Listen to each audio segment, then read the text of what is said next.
for emphasizing on the cost of quality and the importance of compliance. Now we have a panel discussion on how to leverage new age technologies to counter cyber threats for securing energy installations. Basically, we have been speaking from the morning about different IT aspects and the OT aspects very critically. The operation technology per se in the production environment, in the all the power companies, be it generation, transmission or distribution. The OT security part is becoming paramount, and that is where many of the disruptions are happening. And while the IT security environment, the ecosystem is fairly robust, there are still some lacunae in the OT part. So to discuss that, we have a very esoteric panel who will join us here, led by a very capable moderator also.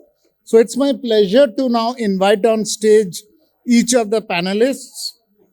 First, I would like to call on stage Mr. Salil, Shamshery, ED, IT&SE and CISO, Satluj, Jal Vidyut, Nigam. Can we have Mr. Salil on stage? Next, I would like to call on stage Anwaya, Bilas, Sengupta, Chief Manager and Alternate CISO, Grid Controller of India. Mr. Rohit Sharma, Head Cybersecurity, Adani Power Limited and Adani Transmission. Yes, sir. Anil Kumar Choudhary, Chief General Manager, Technology, Q&I, Sustainable Development Unit of EESL. Can we have Mr. Anil?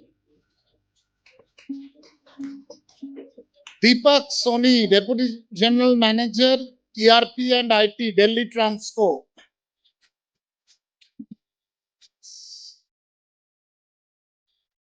Mr. Devraj Singh, CISO, IT Head, IPPGCL.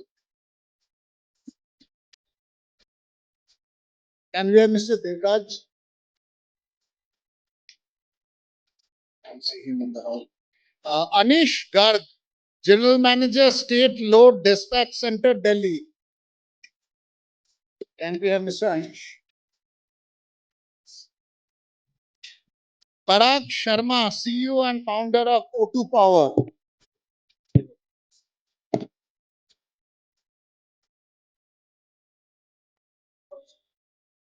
And we have Mr. Parag Sharma of O2 Power. And to moderate the discussion, Mr. Kuldeep Singh, alternate CISO and Deputy GM IT Security from NTPC. Will Paragji be joining us? I think this is the panel that we have today, friends.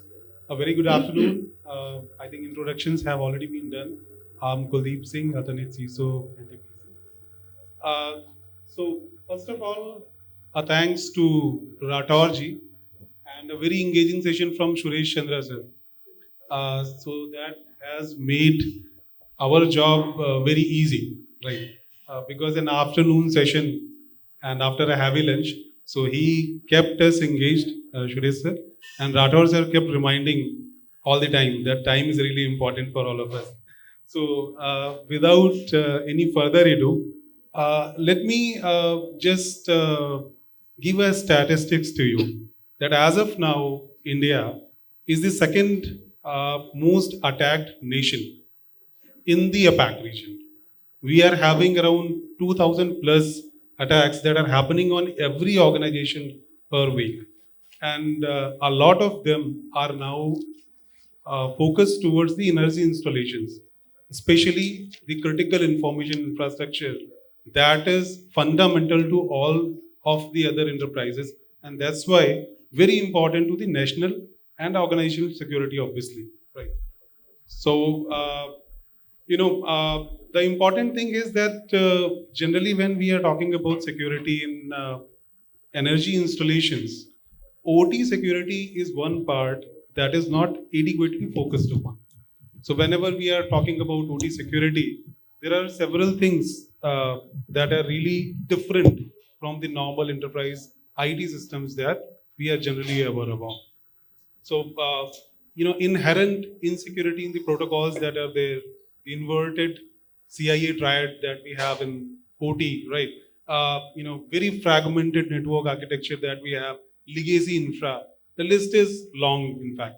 And then we have a litany of experts with us today, the industry leaders that are here, who actually are leading their own enterprises, and they are ensuring that how this in particular industry does not fall prey to any of the cybersecurity incident or breach. The task is really difficult.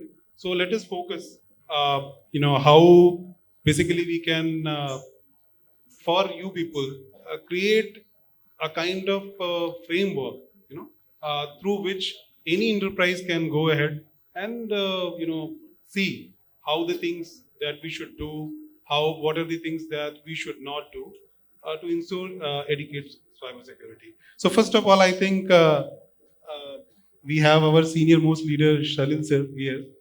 So sir, I would start by asking you that what are the three most important cybersecurity risks that you see are there in your particular sector? Good afternoon. It is a very interesting question to find out the top three risks. I am heading corporate contracts department, corporate quality department, being executive director, corporate IT, and the system excellence with all the standards, management standards are there, 27,000, ISO risk management system, and the chief risk officer of the company also. So that I always say that it is zero trust policy. Every risk is important. You cannot find any three most important risks. So even me, you, and the sitting on the panel, this mic, everything can be risk. It has to be zero trust. With the artificial intelligence coming, when your voice can be cloned, your appearance can be cloned, that is the biggest threat nowadays, which is not seen anywhere. So it has to be zero trust. That does not mean that person should not work, but there should be check and compliances for everything. So one biggest threat is people,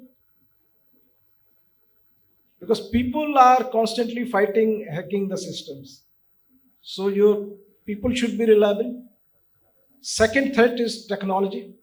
Technology now doesn't come in when everything is installed. It starts with the technical specification and taking the right vendors as a head of corporate contract that we ensure.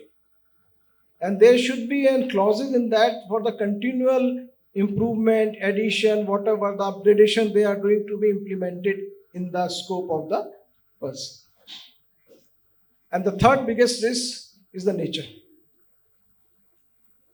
Because we live in the hydro sector, whatever cyber systems you are having, if there is one earthquake, one flooding, everything will be gone. And however adequate your systems are, they will not be functional, whatever protection system you are having especially for the generating units. So there should be an alternate systems always for the power backups. Suppose your power backup is only from the main line, that it should not. Well, I will give you a simple case. When we installed the Napaj Power Corporation station, it's 1500 megawatt, the biggest hydro sector generating unit till now in India. It generates the maximum million units. It has the highest plant availability factor of 107. So it's always ready. What happened when it was flooded? The battery bank was on the ground floor. Then all the systems were cut off. So you cannot do anything of the protection or anything. So you have to ensure that power supply is adequate. People are trained for that, and there is a 1, 2, 3 system for that. Only then you can. So because continuous operation is the biggest threat. You can replace the system, you can clean the system. The important thing is how much time you lose in that. I would like to congratulate our company that we are generating since 2004. There is not a single incident of OT or IT in our company. So I think technology, people, and the nature, these things are the biggest threats. Chief Risk Officer, we say कि we cannot mitigate all the risk. Risk is a very important definition. Some risks are to be borne, like earthquake may happen. Like there will be cyber threats will be there, hackers will always be there. So you have to upgrade the technology at every time. Standard compliance is like all our plants are ISO 27000 compliant, and that's it. Continuous work. You have to be continuously on your toes. Check your people credentials. Check your climate. Check your security concern, even the physical security concern. That's the thing. Thank you. Thank you, sir. Thank you. There were some very great insights. Very quickly, I will go to Anish ji. And Anish, what can you tell us about the cybersecurity risk in the Transco sector? That is really important for all of us too.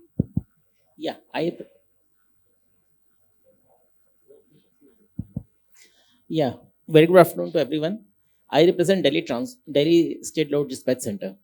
So as we all know, State Load Dispatch Center is a critical infrastructure which has been classified as one by the Government of India. In fact, we have had a attempted cyber attack in October 2023. And after that, we had a detailed audit and a network analysis.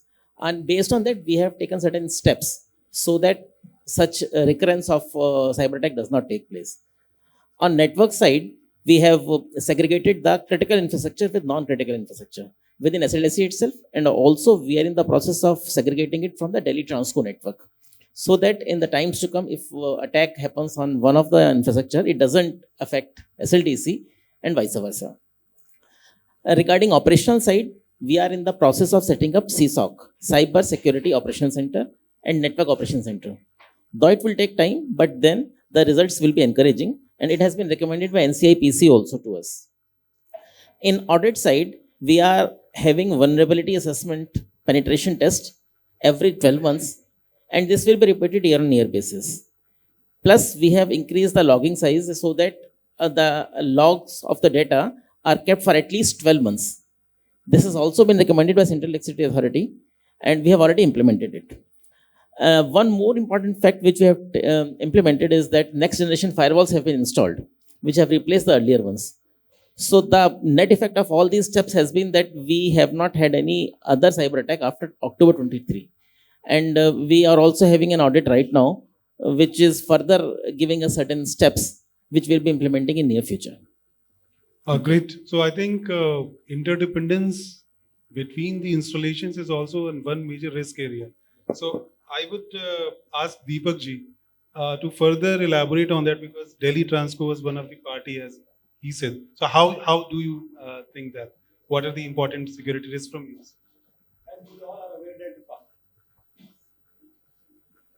Hello. In the power sectors, nowadays without IT, power sectors can't grow. Each and every sphere of the life in the power sector, IT has entered. So even right now we are in the conference. If suddenly some cyber attack is there and light has gone, we always surprised what happened. So cyber threat is there. I am Deepak Soni. In Delhi Transco, we particularly working to isolate the IT and OT network, because SLDC is more concerns for OT network, because they are managing their SCADA system, and this is the most critical. We have declared SCADA network as a critical infrastructure for SLDC. We are on the project. We are going to separate IT from the OT. Presently, we have the common fiber network for the IT or OT system. So as per the CA direction and the guidelines, we are planning to hardcore separate the both system, IT and OT. We are doing on this. Thank you. Thank you. Thanks for sharing that. So I think I would go to Rohit. Rohit, basically, what are the major new age security technologies that you think they are available to us and we should use them to avoid these kind of risks that we have been talking about? Thank you. So, technology in the last 10 years has taken rapid strides. And when I look at the development that has happened in the last few decades, I am always reminded of something that Lewis Carroll wrote in Through the Looking Glass. That is, to keep pace with this place, you have to run twice as fast to remain where you are.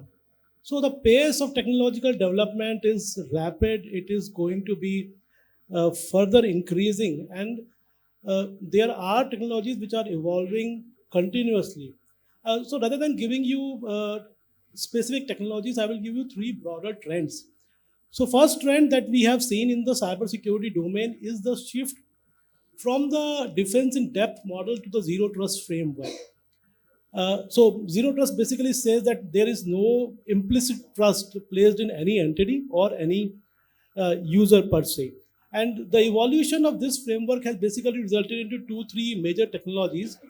Prime of them being SSE and SASE, that is Secure Service Edge and Secure Access Service Edge. So those are two new technologies that have emerged in network connectivity, which we can look at to improve the security of our interconnections, which are a major concern in a highly interconnected system like the power grid. Second broad trend is the evolution of automation in the entire technological space, and cybersecurity domain is also affected by automation. So broadly, automation, if you see, you will see that there has been development of SOAR, that is security, automation, and orchestration response. Then you will see there are technologies like BAS, that is breach and attack simulation, which basically attempts to automate the red teaming activity.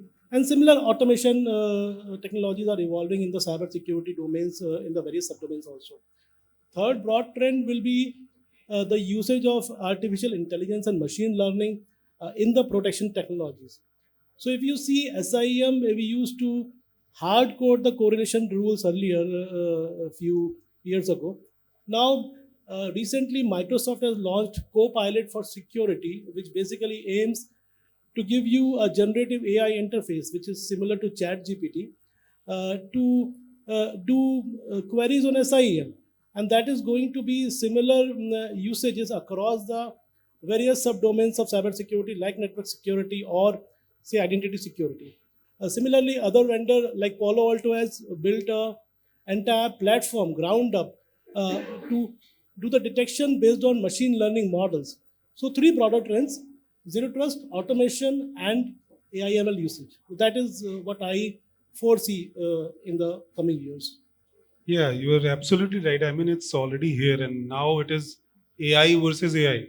If they can, our threat actors are using AI in such a manner, then why cannot we? In fact, we are using AI ML in almost all of the security solution that we see.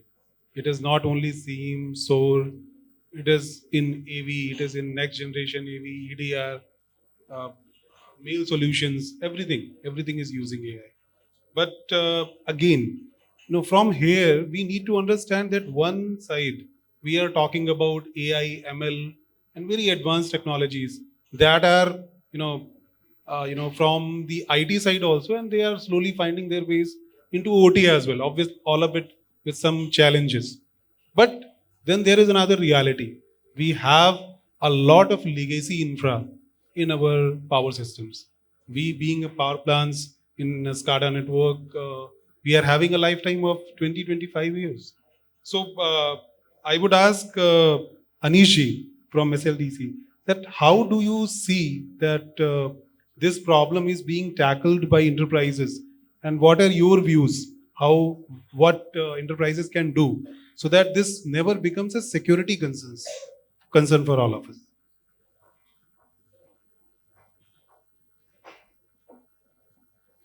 Yes, we understand our organization and our experience has been that to segregate the essential, critical, and non-critical equipments are of utmost necessity. For instance, web-based tooling software are very susceptible, and as has happened in the past also in some of the load dispatch centers, they are the first one to be attacked by any cyber attacker. So that is the top priority which should be taken by any load dispatcher. Okay, that's great. Uh, then additionally, again, the introduction of new tech. When we are talking about IIoTs, smart meters, we are talking about cloud integrations, right? So now this is the reality that we'll all have to live in. So when these technologies are being introduced, there is a dark side to it. We are increasing our attack surface. Then there are additional risks that are coming into picture. So Rohit, I would ask this question to you, Amin, that in this case, these additional risks, they are also being created. So what is your view? How we can protect against them, and how much should we adopt them? Right. That is. Okay, so the major development in the power sector that is happening right now is that we are turning everything into smart. So being smart means that there are going to be a lot of sensors, there are going to be a lot of meters that are going to be put across. So I'll start or drill deep on the smart meter side. What do you think can be the risk with smart meters beyond, say, modification in the meter data that is going to result in a financial fraud? There are a hell lot of implications which we are not even aware of. So I just saw a recent study which says that if you can compromise 10% of the entire smart meter infrastructure, there is a methodology called load oscillation, using which you can treat the grid. And now, as of now, what we have in the entire power grid infrastructure is that you have isolated systems. Your power plants are isolated from the general population. The transmission lines are separate, and on the DISCOM side also, you don't have any smart device connected on the consumer side. But consider you deploy 25 crores of smart meters in the entire nation, and now you have 25 crore entry points in the entire nation. What is going to be the impact of that? Then again, there's a method of false data injection on the smart meter infrastructure, and again can be used to manipulate electricity markets. That has been a use case proven in the US market. Drilling private information about people. If you see the fidelity of the data that you are collecting from the smart meter side, if you have sufficient fidelity, you can even predict what kind of appliances are built into the homes of the consumers. So there are going to be privacy implications. And as of now, we are struggling with issues like legacy systems in the entire sector. Then there are emerging threats due to this becoming a critical sector. We are not ready for the issues that are going to come forward when we smart everything. Yeah. Now, how do we basically protect or do a proactive risk mitigation in this scenario? The first thing that comes into my mind is security by design. So as of now, we don't have control over what has been done in the past. But as we know that the age of all the systems in this specific sector is going to be 20-25 years. So as of now, right now, we have to make sure that whatever we put in the sector, in the landscape now, has to be secure by design. Because security by control is not going to be feasible going forward. So whatever we are going to put, we have to have built-in security for those. Then there are going to be evolutionary technologies that are going to come as and when we see incidents happening. So that has been the irony of this specific domain, that we have been responding to incidents. So Stuxnet basically brought out the issues on the OT security side. Privacy has now become a focal point once we have seen the amount of data breaches that have happened. And just this year, in January, WEF has also declared that AI-generated misinformation and disinformation is going to be a much bigger risk in the medium term and the long term. So security by design and would say some amount of control mechanism when we put these systems inside the landscape. Yeah, very rightly put. Basically, whenever any new technologies are being put, a thorough review of the security architecture is really important. And for that, we need visibility and control whenever anything is being added into the network. Especially when the plants are so geographically spread, it is really important that we have that kind of visibility and training and sensitiveness of the users towards the risk. I think there is a very we should turn our attention towards RE sector, right? There is a lot of green energy, green energy addition, capacity addition that is happening now, and RE has become very important part of the overall energy mix. So now, with a very limited manpower, and wafer thin profit margins, how are the cybersecurity risks with the help of these new age technologies you can manage? So I'll ask this to Anil ji. Sir, what do you think? What we can do to address cybersecurity risks for especially for RE sector in view of these constraints that we already have? Thank you, Salil. Actually, threats and what are the security measures that has been discussed since morning and just now also in the panel. And the risk, countering the threat remains the same. Means when you are mixing, let's say solar, you are mixing with this thermal. So this all kinds of mixing is required, and what is the at what time, at what peak this should be mixed, and entire domain is working on the information how this is getting generated, and in what scenario it is generated. It means and so there must be a predictability of the generation of RE.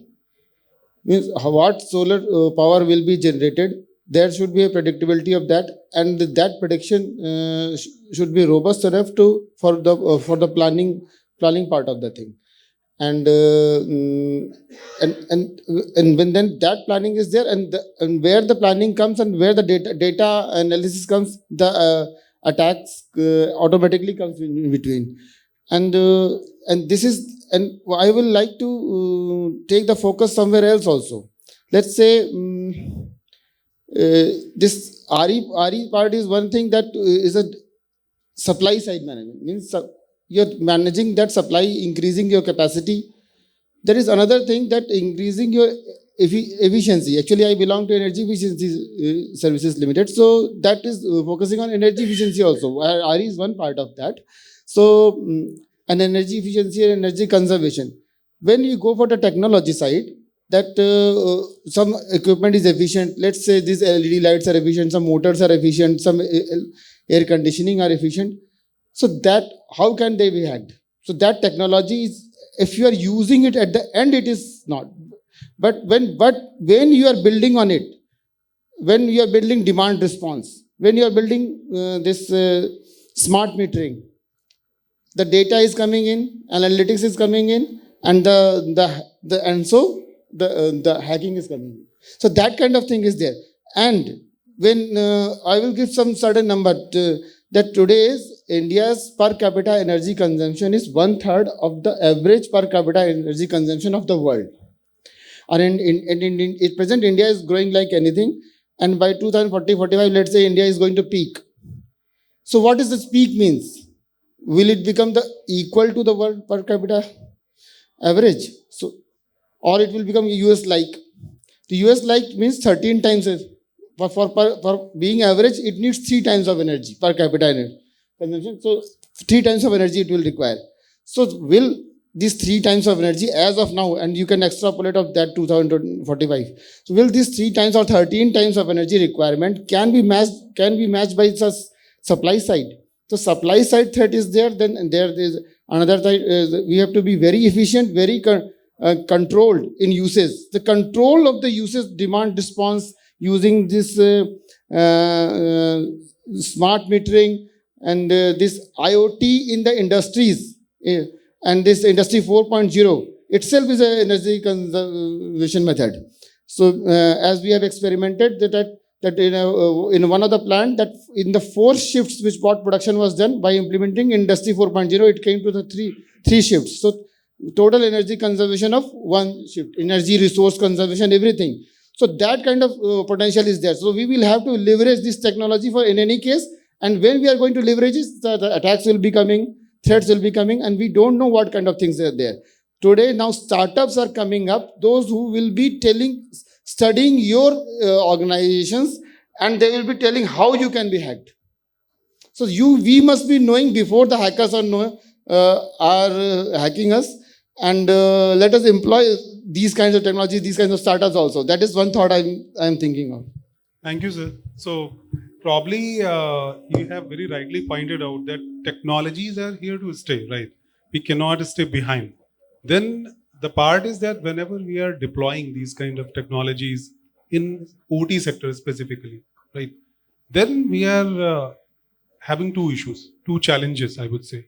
On one side, there is a cost, there is expenditure that is involved in implementation or deployment of these technologies. And on another side, whenever we are introducing these new technologies, there are additional risks that are creeping in. So, Anwaya, I think I would ask you this, that these 2 challenges. First of all, how do you think, how relevant they are to us, especially in OT and obviously in IT as well? And then what can we do, or what are the needs of the enterprises themselves? Do we require any kind of help also from other agencies? So what are your views, Anwaya? Well, thank you, Kuldeep sir, and thanks CA for such a beautiful session. A very pertinent question. Now, I think the question is twofolded. One, obviously, how much cost is relevant? Now, the good old story that suppose you are, a selector of building a team in IPL. Will you invest in a wicketkeeper? The question obviously, the answer obviously is mostly yes. But what if there is no catch behind? And wicketkeeper need not to catch any of the ball in the entire series. So security is something like that. You never will have a cost-benefit analysis on deployment of security. Because security is something, it may be a single day in horizon of 5 years, 7 years. On that day, specifically that security device works and saves entire your organization, your reputation, your data, everything. And maybe for the entire life cycle of that device, it has not worked. There could be many type of security devices like that, but there could be security devices which are essential. Now, how to really balance in that? Now, coming back to very pertinent observations which has been made by all my panelists regarding the technologies which are available and obviously the choice of technology. I see it in a different way. As I represent the load dispatch centers, the grid operation sector, so we deal with OT, we deal with IT, and we basically now try to segregate our entire infrastructure in 3 major verticals. One obviously is the OT vertical, and even within the OT vertical, there are basically segment of the network which are directly connected to the control systems, and other segment of the network which are more IT than OT. Second is my critical IT infrastructure, which have been declared as CII, which are serving my critical requirements. Third is my enterprise IT. And all these have different need of security. Now, say, for example, I'm just giving you an example. We all talk about putting next generation firewall, etc. Now, suppose I have typically a OT network where the entire data or entire traffic which is coming in is encrypted traffic altogether. And I put a basic next generation firewall. What will be the purpose of that next generation firewall? Will it be able to do a deep packet inspection in layer 7 of those packets which are coming into my OT?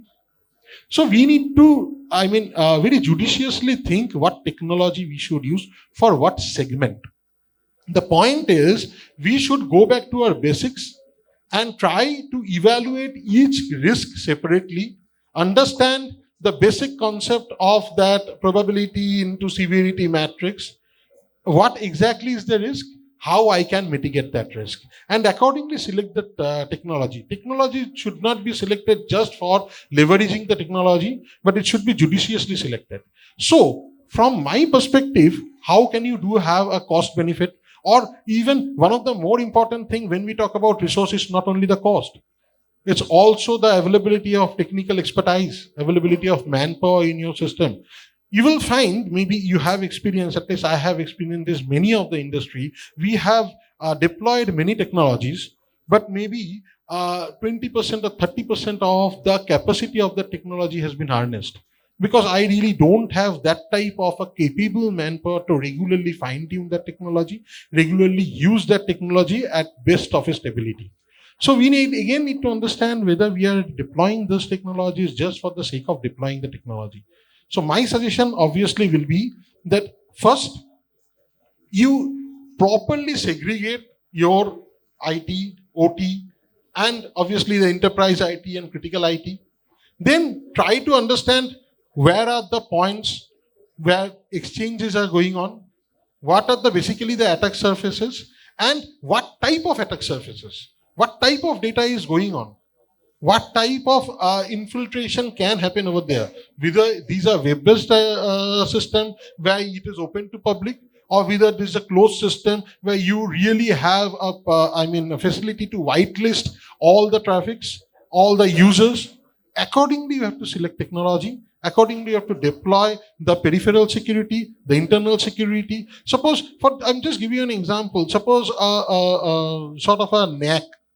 Do you really require a NAC exactly in a very, very typically closed OT environment, and what type of NAC is that? Suppose we are deploying WAF in various IT perimeters. Do you require that in the OT segment? So these things need to be evaluated on case-to-case basis, on network-to-network basis, and try to deploy that much of solution which is operable, which is adequate, and basically can be managed through your internal or maybe external resources. And obviously, one point I'd just like to add upon is requiring assistance from the other agencies. You know, cybersecurity is typically a field where collaboration is the most important thing. We all need to collaborate. Agencies like CSIRT, NCIPC, CEA, they are doing a great job in supporting the initiatives taken by the utilities. Now, utilities also need to collaborate, have a MISP sort of a platform to share their information, share expertise, knowledge, and to build up a resilient ecosystem of cybersecurity where, because we are an integrated and interconnected system, where basically we can minimize the attack surfaces which is generated from the external world, and trust each other and try to protect our interconnectivity through minimum technologies or securities what is required. Thank you. Great insights there. So one thing that we all understand, that for us defenders on this side, it is very important to know your enemy, right? So this is one of the things where various IOCs people might have already have heard, right? We are getting a lot of IOCs, indicators of compromise, from certain NCIPC, and then there are threat intel feeds that are available from the vendors. So I'll quickly go to Deepak ji. So what do you think, how important these threat feeds are for energy sector enterprises specifically, and how do they help in general to have an adequate security posture for an enterprise? The different agencies, we are thankful that now these days different agencies are there, and CERT has taken initiative, Ministry of Power has taken initiative, and CERT in NCSIPC and vendors also provide some good information to avoid the cyber threat. We all are aware that our power network is interconnected, and there are so many state electricity board, different utilities, different distribution companies, transmission companies, all have their critical infrastructure, all are connected to each other. So common information regarding cyber threats as rightly said, the collaborative information, collaborative defense system we can generate through the information we get from the CERT-in or NCSIPC.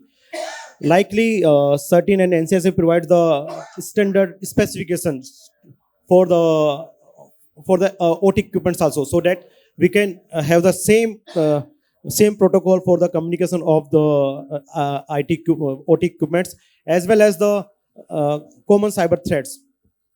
Likely, the information also provide us preventive decisions, so that we can take the action before the threat comes to our system. Like in our detail also, certain provide the quite good information. The malware is there in your system, so accordingly we took the decision and clean our infrastructure.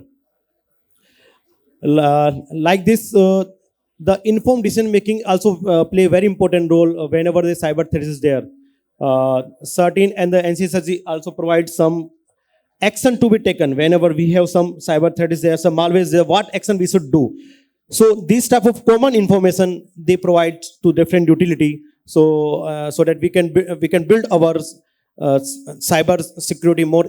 We can more strengthen our cyber security, and accordingly we can avoid the cyber threat to our system. So CERT-in, NCSIPC, and vendors, even vendors also play a very important role to provide good information for our cyber security.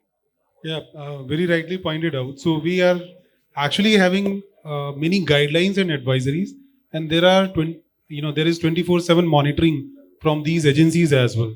So we are getting to know of many security events which actually are potential security incidents. So very quickly now, I think we need to wrap it up also.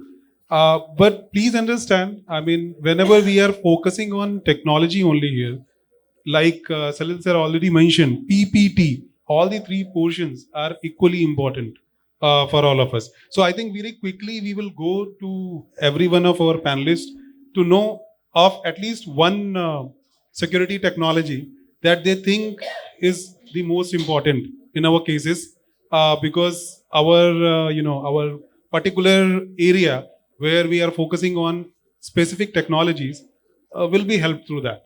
So I think Salil sir, you can start, and let me guess, zero trust. We started with zero trust. The other gentleman had said we have to evaluate the risk. In the government companies, since ITI is there, security of most of data is redundant. They do not require any security. So what specialization you are having? Like in SJVN, we are not having any data center. No data center with us. When we started our SAP ERP, we put the data center with the professionals.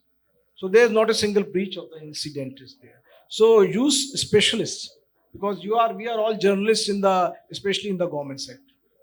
And especially in the top is also a really journalist. So that is one thing. Second thing, do not mix the technology. Like in the ERP, we are having SAP. So there's nothing else. All modules are of SAP. Like e-procurement and every finance, every module's vendors interaction is SAP. So there's only single technology. There's no interface of technology is there. Because we are not expert on technology. Most of the technology is not developed in India. Fortunate, everything SAP is developed outside the world. The people, and we cannot think that we can evaluate them on the basis of their efficiency. I think it's a very simplest admission. Because they are doing research there. So you have to believe in some technology worldwide and you use it. And then second thing we are doing, we believe only on OEMs. Like our OEMs, agar Schneider is there, our Voith is there, then we believe in them. Unless they recommend us to take any cyber security protection, we do not take it. Lots of marketing people come to it. And we always recommend what you are suggesting, like BHL suggested for our Windows upgrade, and what are the Windows are the biggest threat in the OT. That is the biggest threat in the OT operating system, how to use it. Otherwise, it is all in island mode. So how to use that, and every threat there is come. So we always believe in the OEMs, whatever they recommend to us. We do not go put too much to thoughts. And we take it, and we ask them, in every contract is there, when the control and instrumentation is there, that they have to upgrade everything. and the AMC also. And some portion of risk also lies on them. It is not that if we have a generation loss, they will go, they will get free. So risk is also pardon that. That is from your side. You will have to share the things and the performance guarantees we are having for that purpose. So believe in one technology, one person. That's why our SJV is working. I think we have never since 2004 we are running the biggest power plant, and we are having plant availability factor more than 105. That is the highest in the India. And I was head of quality earlier also. So these systems are also built in the technical specification. So the responsibility because ultimately OEMs has to generate. OEMs are also watchdog. They don't want their machines to the nerve. So they have all the capable practices also. So don't go by the book that my CMD has read a new book that was used to be jargon, and that is to be implemented as change management. I've been handling change management since the very first day. We are the only company who certified with ISO 31000 as the risk management system. We got the SAP ACE Technology Award also, digital transformation. So that's why my simple thing, keep it simple. The thing you understand, use it that only. That rightly said, most of the risk are not risk. Whatever the ERP system is there, that is not a risk. Our balance sheets are open, our every contract is open, our every technology is open, our tenders are public, everybody knows which technology we are using. All the correspondence, you do not need much security threat for that. And we have given it to specialists at the data center. They maintain it, they have got the chart, they are daily send us so many threats we have managed. The only chance is the people. Suppose with the software, they have the password for entering the system. If they misuse it, then nothing can be done. Obviously, production systems are there, but that is a big thing. Most of the cases which I'm coming in an organization, that is a WhatsApp cloning, it's artificial intelligence cloning, somebody behaving like CMD to you. That's the only thing we are finding it. Otherwise, and our OT is, since luckily our machines are from the OEMs of the reputed companies, Siemens and everything. So we never found any risk. Not a single risk has happened in that case. So I think risk compared to the cyber security involvement we are having is very minimum, hardly 5-10%. Then the thinking that largely said it is probability into severity matrix. How much loss can it occur? Suppose my overall ERP data is stolen. What is their financial figures, tendering, generation data? Then what will happen? Anyway, it is public. And anybody can take for it. So it is maybe good for some intellectual property rights. People are doing some research in the research center. They should not get their secret cloud. Or the new thing that has come, that is the blockchain, which we are now trying to understand and implement. Blockchain is one of the few things where you can verify the authenticity by mining. So we are trying to put the things. So everything should be public. Everything should be verifiable, especially for the government company. And who does the thing? That should be identified.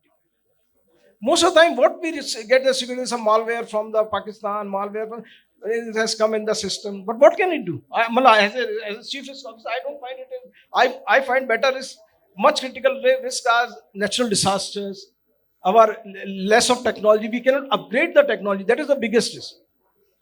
Every contract should have that. It should not be end of service.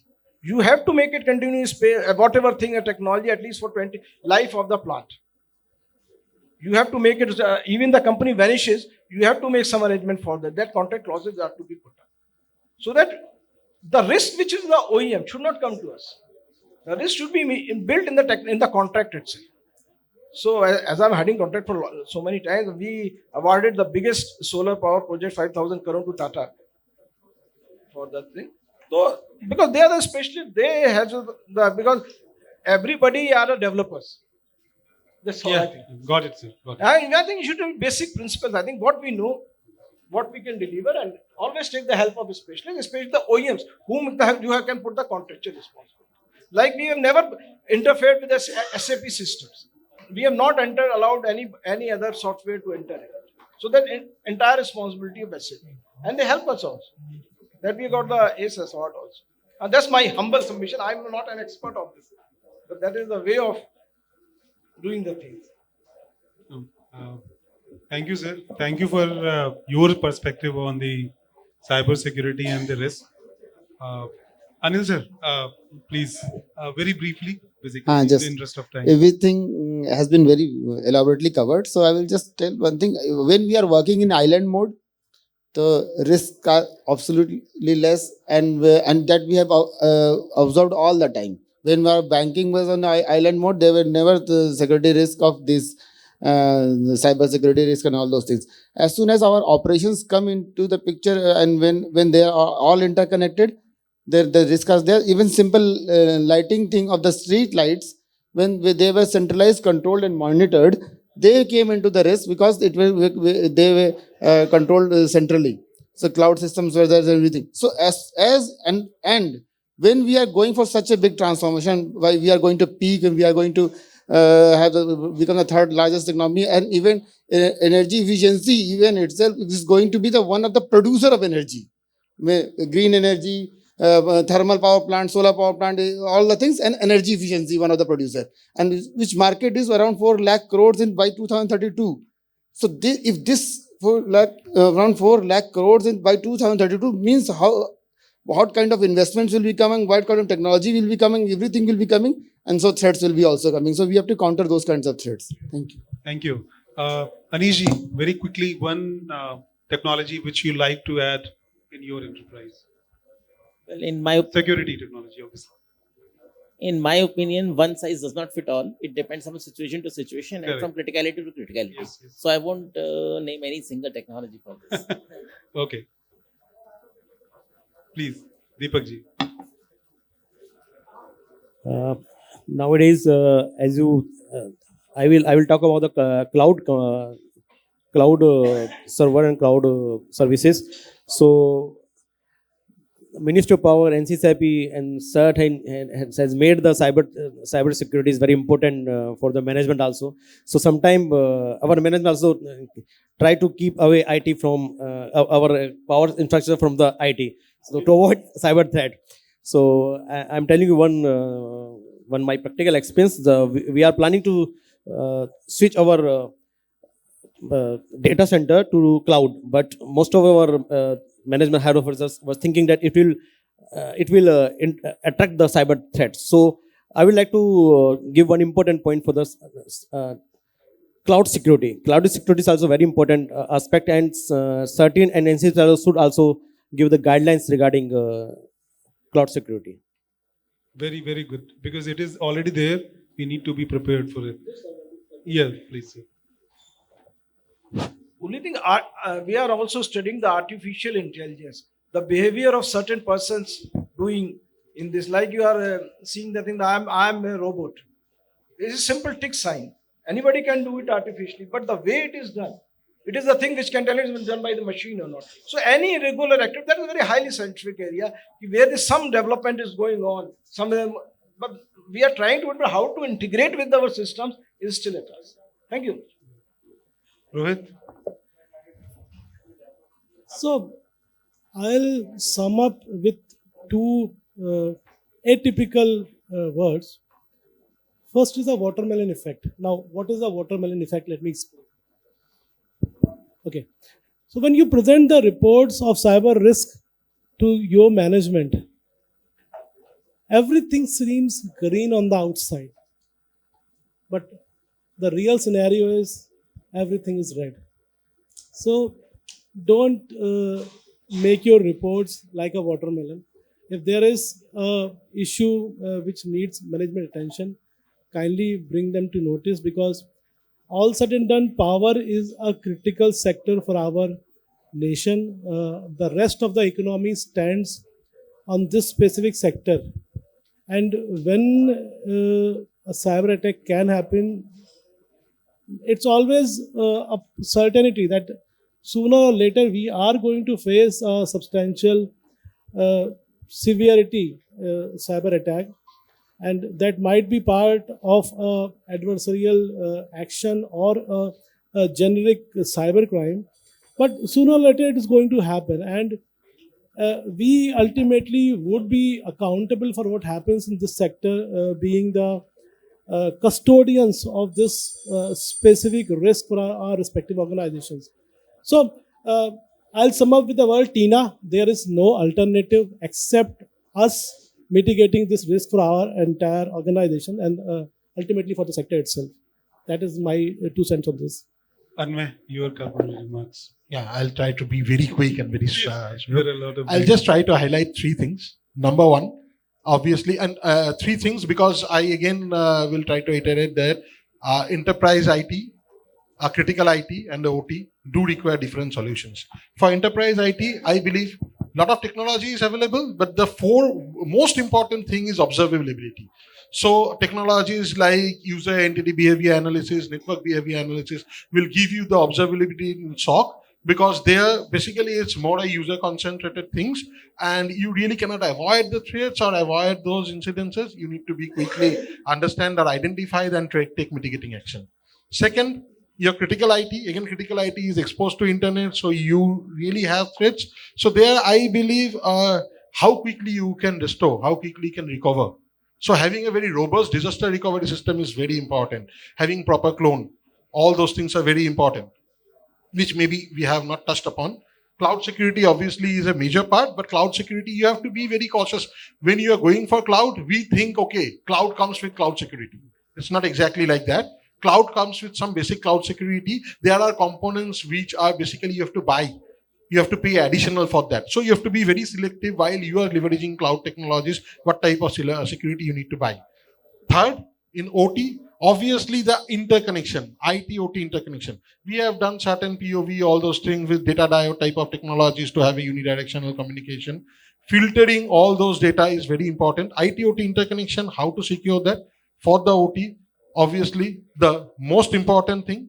And again, I'll again try to give you that thing that the bottom line is you really cannot avoid the way threats are coming, state-sponsored attackers, all those things. You really cannot avoid attacks. You must have proper visibility and have a resilient system so that you can quickly recover from any sort of disaster. That is the technologies you need to. Thank The cloud that we use is the private cloud, and it is we purchase all the hardware as per our specification and as per its specification. All certified hardwares were put up. Actually, it is let's say our data center being managed by the professionals. So all infrastructure server, there is no connection with the other things, and all hardware is certified. And they all also do the audit of this infrastructure timing and suggest which modifications are to be done. Then we upgrade the hardware and the software for that. Thank you. Thank you. I think this is the power of the panel. I mean, diverse opinions come into being. We have some security, hardcore security practitioners in the panel. Then we have someone from IT side, hardcore IT, I will say. People who are managing both IT as well as OT. Somebody from energy efficiency from at a high level, from top level management also. I would conclude and summarize by saying two things. First of all, there is a very cliched remark everybody had heard that there are only two kind of enterprises in the world. One who have been compromised, one who they don't know that they are compromised. Right. So complacency is never the end game in case of cybersecurity. You'll always have to be on your toes to see what you're not able to see right now. So I think we had some pretty good insights from every part. Thank you. Thank you very much. You have been a very patient audience. Thank you. Panelists, and before we disperse, may I request Mukesh? No, first I will request Kuldeep to hand over a token of appreciation to all the panelists. Can we have the Anwaya, Bilas, Sengupta?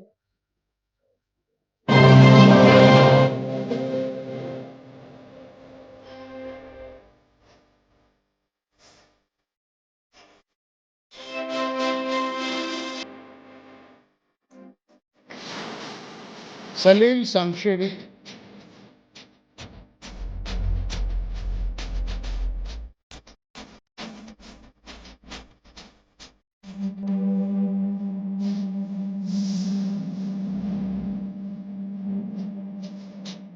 Rohit, Sharma.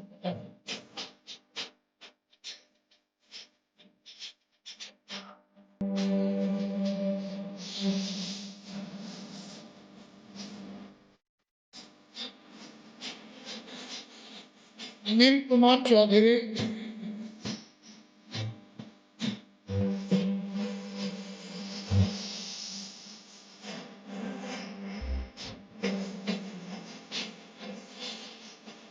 Deepak.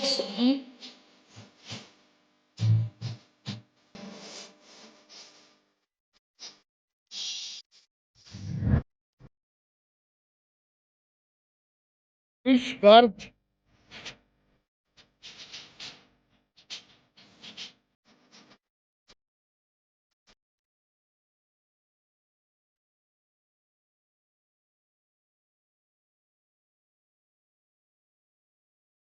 Now may I request Mr. Nikesh Kumar to come and hand over the token of appreciation to our moderator, Sir Kuldeep Singh.